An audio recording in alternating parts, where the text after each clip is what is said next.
Hello, I hope everybody enjoyed our story yesterday, which was The Dot. In today's video, I am going to be reading The Snail and the Whale by Julia Donaldson, which I know is a class favourite and also one of my favourites as well. This is the tale of a tiny snail and a great, big, grey, blue, humpback whale. This is a rock as black as soot, and this is a snail with an itchy foot.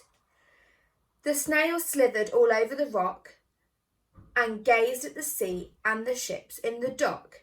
As she gazed, she sniffed and sighed, "The sea is deep and the world is wide. How I long to sail," said the tiny snail.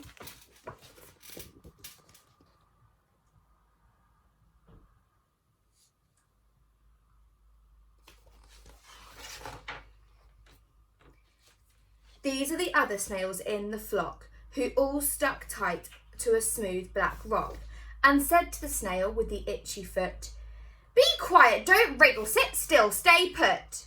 But the tiny sea snail sighed and sniffled, then cried, "I've got it, I'll hitch a lift." This is the trail of the tiny snail, a silvery trail that looped and curled and said, "Lift wanted around the world."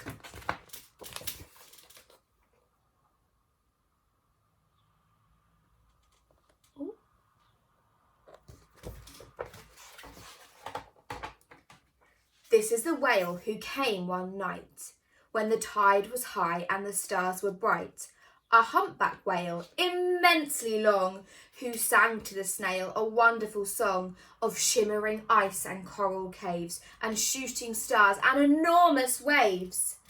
And this is the tale of the humpback whale. He held it out at the starlit sea and said to the snail, "Come sail with me."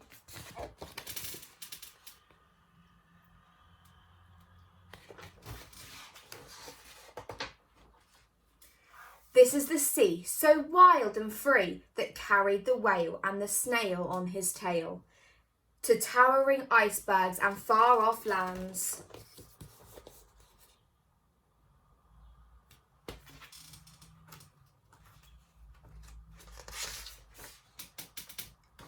With fiery mountains and golden sands.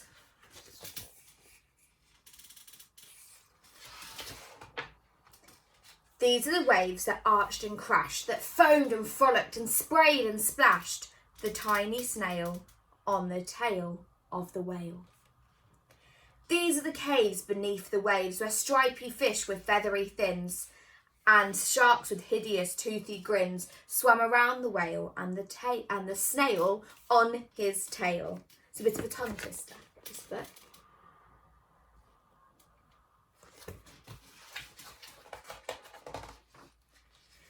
This is the sky, so vast and high, sometimes sunny and blue and warm, sometimes filled with a thunderstorm, with zigzag lighting, flashing and frightening the tiny snail on the tail of the whale.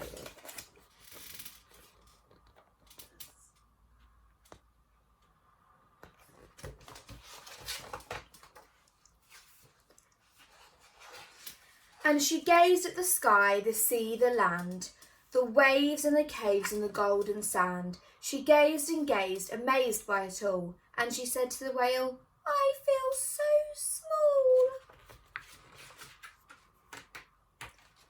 But then came the day the whale lost his way. These are speedboats running race, These are speedboats running a race, zigzagging and zooming all over the place, upsetting the whale with their ear-splitting roar, making him swim too close to the shore.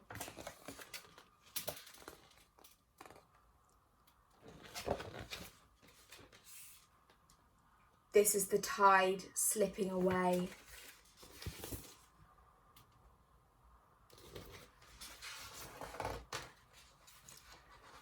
And this is the whale lying beached in the bay. "Quick, off the sand, back to the sea," cried the snail.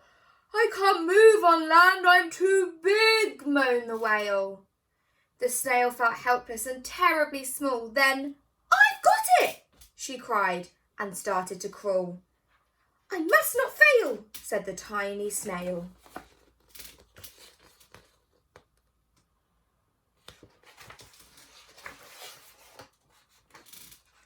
This is the bell on the school in the bay, ringing the children in from their play.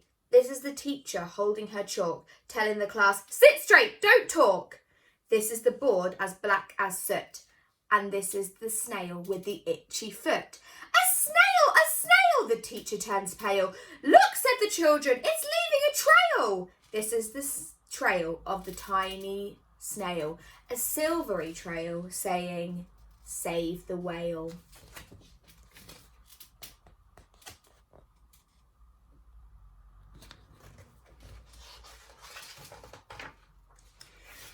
These are the children running from school, fetching the firemen, digging a pool, squirting and spraying to keep the whale cool.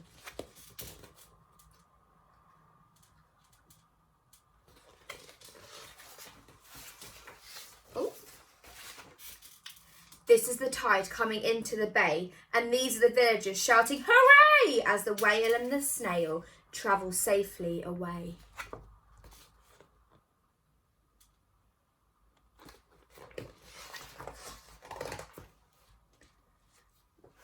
Back to the dock and the flock on the rock, who said, "How time's flown, and haven't you grown?"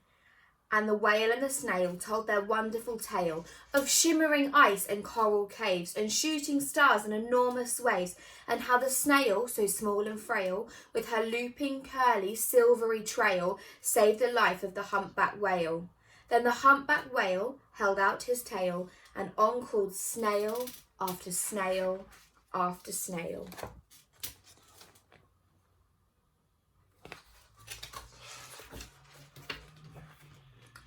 And they sang to the sea as they all set sail on the tail of the grey-blue humpback whale.